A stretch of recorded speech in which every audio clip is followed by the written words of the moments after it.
A third of the human race lives in India and China. They are the second and fourth largest economies on Earth. Yet the boundary dividing these two massive superpowers is the highest, most rugged stretch of frozen mountains on the planet. To prevent a nuclear escalation, these massive militaries have agreed not to use firearms. Instead, when patrols clash in these desolate valleys, they fight with sticks and stones.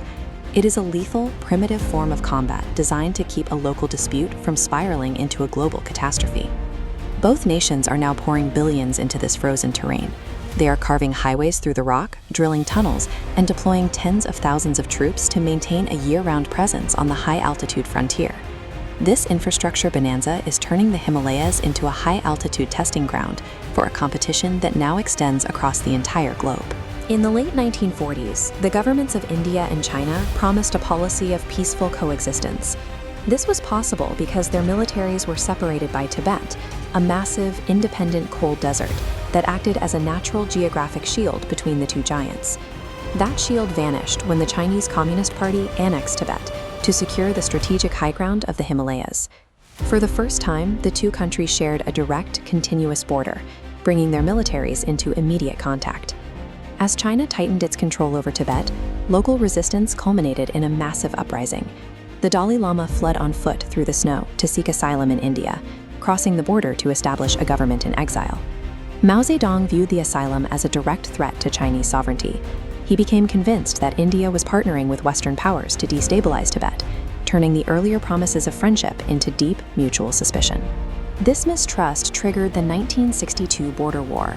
India suffered a humiliating defeat, losing control of key mountain territories and ending any hope for the peaceful coexistence they had promised a decade earlier.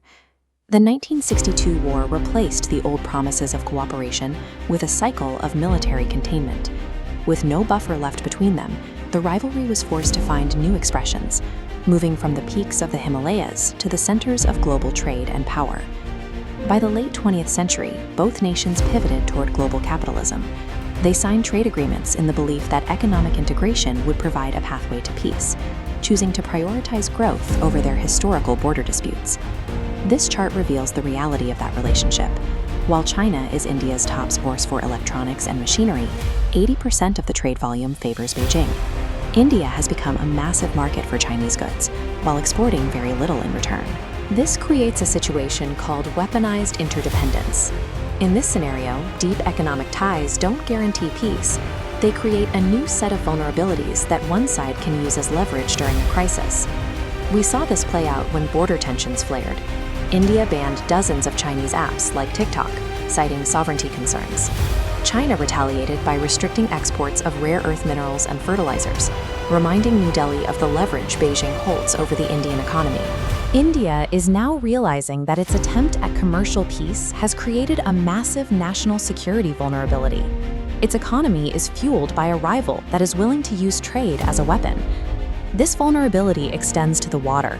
95% of India's trade and 80% of its crude oil moves through the Indian Ocean. This region is the primary lifeblood of the Indian economy. But China also relies on these same shipping lanes to keep its economy running. To secure these routes, the Chinese military has expanded its reach, projecting naval power thousands of miles away from its own coast and directly into India's maritime backyard. This is the string of pearls. By funding commercial ports in places like Sri Lanka and Djibouti, China has established a footprint across the region. India fears these commercial assets have dual military purposes, providing the infrastructure for Chinese encirclement. India is responding by militarizing key maritime choke points. They are building naval bases on remote islands to ensure that any Chinese ship entering the Indian Ocean must pass through a corridor controlled by the Indian military. To compensate for a smaller defense budget, India is leaning on international partnerships like the Quad. By conducting joint exercises with the US, Australia, and Japan, they are attempting to project enough collective power to deter Chinese expansion. Both nations maintain that they are only securing their commercial interests, but by building bases and staging warships along these vital trade routes, they have triggered a naval arms race that proves the Himalayan conflict cannot be contained to the mountains. To survive this rivalry, India has long practiced multi-alignment. They partner with various global powers to meet specific needs without tethering to a single alliance. This strategy involves a difficult balance. India relies on Russia for cheap oil and heavy weaponry, while simultaneously looking to the United States for economic investment and the security backing necessary to counter China.